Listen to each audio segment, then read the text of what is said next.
নমস্কাৰ বন্ধু বান্ধৱীসকল আমাৰ ৰাখিপল চেনেলটোলৈ আপোনালোকক স্বাগতম জনাইছোঁ। যদি আপুনি সঁচাকৈ মহাদেৱক ঘৰলৈ আনিব বিচাৰে আৰু তেওঁৰ আশীৰ্বাদ লাভ কৰিব বিচাৰে তেনেহ'লে আপোনালোকে নিশ্চয় ঘৰলৈ আনক এই এটা বস্তু। এই বস্তু ঘৰলৈ আনিলে মহাদেৱ আমাৰ ঘৰলৈ আহিব। এই বস্তুৱে মহাদেৱক আকৰ্ষণ কৰায়।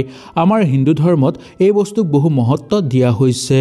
এই দিনা যদি এই বস্তু ঘৰলৈ আনি আপোনালোকে পূজা কৰে তেনেহ'লে আপোনালোকৰ ঘৰত সুখ শান্তি বিৰাজ হ'ব। মহাদেৱক সন্তুষ্ট কৰিবলৈ বহু মানুহে বহু কাম কৰি থাকে।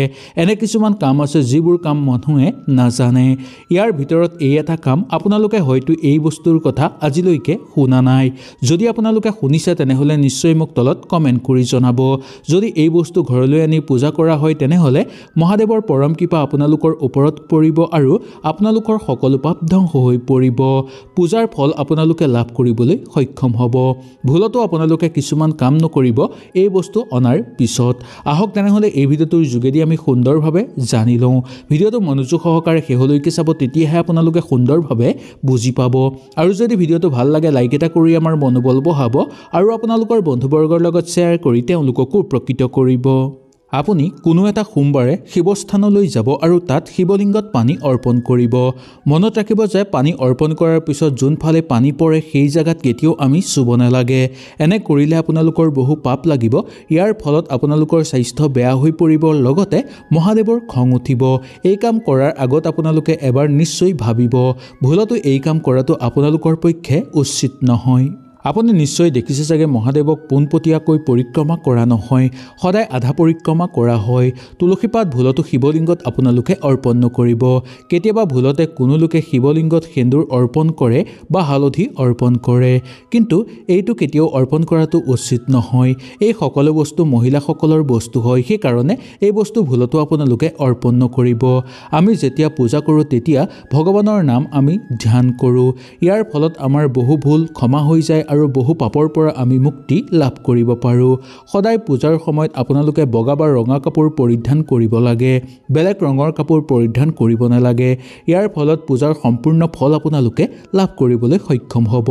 যদি এনে কৰিব নোৱাৰে তেনেহ'লে আপোনালোকে কমলা ৰঙৰ কাপোৰো পৰিধান কৰিব পাৰে। ভুলতো আপোনালোকে ক'লা ৰঙৰ কাপোৰ ব্যৱহাৰ নকৰিব বা পৰিধান নকৰিব। যদি ক'লা ৰঙৰ কাপোৰ পৰিধান কৰি শিৱ মন্দিৰলৈ যায় আৰু তাত গৈ যদি আপোনালোকে পূজা কৰে বা আপোনালোকে পৰিক্ৰমা কৰে তেনেহ'লে মহাদেৱৰ খং উঠিব আৰু আপোনাৰ ওপৰত ক্ৰুদ্ধ হৈ পৰিব, যাৰ ফলত আপোনালোকৰ জীৱন ধ্বংস হৈ পৰাৰ উপৰিও পৰিয়াল ধ্বংস হৈ পৰিব। সেইকাৰণে আপোনালোকে এই ভুল কেতিয়াও নকৰিব। সদায় আপোনালোকে বগা ৰঙৰ বা ৰঙা ৰঙৰ কাপোৰ পৰিধান কৰাৰ পিছতহে আপোনালোকে শিৱ মন্দিৰলৈ যাব। বেলপাত নিদিয়াকৈ কেতিয়াও মহাদেৱৰ পূজা সম্পূৰ্ণ কৰিব পৰা নাযায়। সেইকাৰণে কোনো এটা সোমবাৰে আপোনালোকে অকণমান চন্দন ল'ব আৰু বেলপাত ল'ব। পানীত চন্দন টুকুৰা মিলাই লোৱাৰ পিছত আপোনালোকে বেলপাতটোৰ ওপৰত ওম লিখিব আৰু এফালে ওম লিখে আৰু আনফালে ৰাম লিখিব। তাৰপিছত ওম নমঃ শিৱায় মন্ত্ৰটো জাপ কৰিব। জাপ কৰাৰ পিছত আপোনালোকে সেই বেলপাতটো মহাদেৱক অৰ্পণ কৰিব বা শিৱলিংগত আপোনালোকে অৰ্পণ কৰিব। বেলপাত অৰ্পণ কৰাৰ সময়ত মনত ৰাখিব যে বেলপাতৰ নিমখ ছাইডটো শিৱলিংগত লগাই ৰাখিব। সদায় শিৱ পূজাত চাউল নিশ্চয় অৰ্পণ কৰিব লাগে। মনত ৰাখিব যে চাউল এটাও এনে এটা বস্তু যিটো অৰ্পণ কৰিলে মহাদেৱ অতি সোনকালে সন্তুষ্ট হৈ পৰে। ইয়াৰ ফলত জীৱনত কেতিয়াও আপোনালোকৰ অৰ্থৰ অভাৱ নহ'ব। মহাদেৱৰ পূজাত একমাত্ৰ ক'লা কাপোৰ পৰিধান নকৰাকৈ আপোনালোকে পূজা কৰিব। ক'লা কাপোৰ পৰিধান কৰি পূজা কৰিলে সেই পূজাৰ ফল আপোনালোকে নাপাব আৰু মহাদেৱ খং হৈ পৰিব আপোনালোকৰ ওপৰত। আৰু একেবাৰে নীলা ৰঙৰ কাপোৰো আপোনালোকে পৰিধান কৰিব নালাগে। ইয়াৰ ফলত মহাদেৱৰ খং উঠিব আৰু যাৰ ফলত আপোনালোকৰ সকলো দুৰ্ভাগ্য নামি আহিব। যদি পাৰে গেৰুৱা ৰঙৰ কাপোৰ পৰিধান কৰি পূজা কৰিলে আপোনালোকৰ মংগল হ'ব। এই ৰংটো বহু শুভ বুলি মনা যায়। ইয়াৰ ফলত আপোনালোকে দেৱ শক্তি অৰ্জন কৰিব পাৰিব। এইদিনা যদি আপোনালোকে পাৰে ব্ৰত ৰাখিব। যদি ব্ৰত ৰাখিব নোৱাৰে তেনেহ'লে তেল নমৰাকৈ আপোনালোকে খাব। মদ, নহৰু, পিঁয়াজ, মাছ, মাংস আদি আপোনালোকে এইদিনা ব্যৱহাৰ একেবাৰে নকৰিব।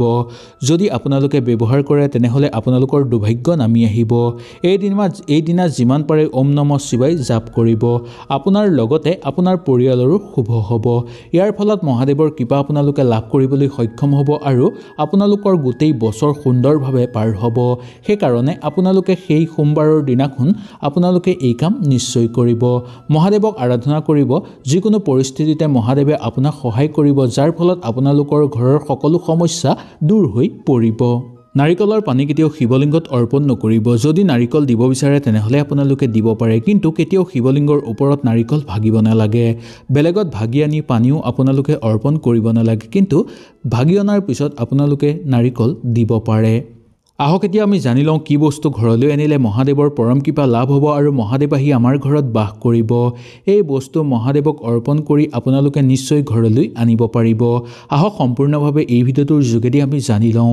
ভিডিঅ'টো ভাল লাগিলে লাইক এটা কৰি আমাৰ মনোবল বঢ়াব আৰু আপোনালোকৰ বন্ধুবৰ্গৰ লগত শ্বেয়াৰ কৰি তেওঁলোককো উপকৃত কৰিব। কোনো এটা সোমবাৰে বা আপোনালোকে শিৱৰাত্ৰিৰ দিনা মন্দিৰত ত্ৰিশূল দিব পাৰে। যদি শিৱৰাত্ৰিৰ দিনা দিয়ে তেনেহ'লে ইয়াৰ ফলত বেছি ভাল ফল আপোনালোকে লাভ কৰিব পাৰিব। ইয়াৰ বাহিৰেও কোনো এটা সোমবাৰে আপোনালোকে দিব পাৰে। মহাশিৱৰাত্ৰিৰ দিনা যদি মৌৰাৰ পাখি ঘৰলৈ আনিব পাৰে তেনেহ'লে ইয়াকো বহু শুভ বুলি মনা যায়। মৌৰাৰ পাখি কোনো ভাল দিনত ঘৰলৈ আনি আপোনালোকে ৰাখিব পাৰে। ইয়াৰ শুভ প্ৰভাৱ আপোনালোকৰ গোটেই ঘৰত পৰিব আৰু ইয়াৰ ফলত আপোনালোকৰ ঘৰৰ পৰা সকলো বেয়া শক্তি দূৰ হৈ পৰিব।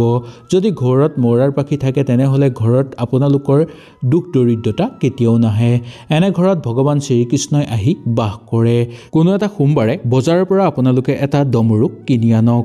কিনি অনাৰ পিছত আপোনালোকে সেই ডমৰুটোৰ ওপৰত গংগাজল ছটিয়াই পবিত্ৰ কৰি ল'ব।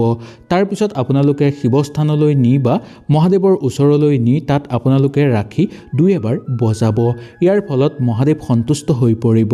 সদায় আপোনালোকে এই ডমৰুটো বজাব পাৰিব। এই বজোৱাৰ পিছত আপোনালোকে সেই ডমৰুটো ঘৰলৈ আনি আপোনালোকে ঘৰৰ পূজা স্থানত ৰাখিব পাৰে বা কোনো শুভ জেগাত ৰাখিব পাৰে বা কোনো ব্ৰহ্মস্থানত আপোনালোকে ৰাখিব পাৰে। ইয়াৰ ফলত মহাদেৱ আহি আপোনালোকৰ ঘৰত বাস কৰিব আৰু মহাদেৱৰ পৰম কৃপা আপোনালোকৰ ওপৰত পৰাৰ উপৰিও আপোনালোকৰ পৰিয়ালৰ ওপৰত পৰিব। কোনো এটা সোমবাৰে ঘৰলৈ ৰুদ্ৰাক্ষ আনিব পাৰে। শিৱপুৰাণৰ অনুসৰি একমুখী ৰুদ্ৰাক্ষ সাক্ষাৎ মহাদেৱৰ ৰূপ হয়। এই ৰুদ্ৰাক্ষ মানুহে শৰীৰত ধাৰণ কৰিলে মনৰ সকলো আশা পূৰ্ণ হয় আৰু মন একাগ্ৰ হৈ পৰে। যদি এই ৰুদ্ৰাক্ষৰ পূজা কৰি আপোনালোকে ঘৰৰ কোনো শুভ জেগাত ৰাখে বা আপোনালোকৰ ঘৰৰ যদি পইচা থোৱাৰ জেগাত ৰাখে তেনেহ'লে অৰ্থৰ সকলো সমস্যা দূৰ হৈ পৰিব। এই ৰুদ্ৰাক্ষ ঘৰলৈ আনিলে ঘৰত শুভ প্ৰভাৱ পৰিব আৰু ঘৰৰ পৰা বেয়া শক্তি দূৰ হৈ পৰিব। কোনো এটা সোমবাৰে মহামৃত্যুঞ্জয় যন্ত্ৰ আনি যদি পূজা কৰে ইয়াৰ ফলত আপোনালোকৰ ঘৰত সুখ শান্তি বিৰাজ হ'ব। ইয়াৰ ফলত মহাদেৱ আহি আপোনালোকৰ ঘৰত বাস কৰিব। শাস্ত্ৰৰ অনুসৰি কোৱা হৈছে যে যি ঘৰত মহামৃত্যুঞ্জয় যন্ত্ৰ থাকে সেই ঘৰত কেতিয়াও কোনো লোকে ক্ষতি কৰিব নোৱাৰে আৰু কোনো গোপন শত্ৰুৱে তেনে ঘৰত ক্ষতি কৰিব নোৱাৰে।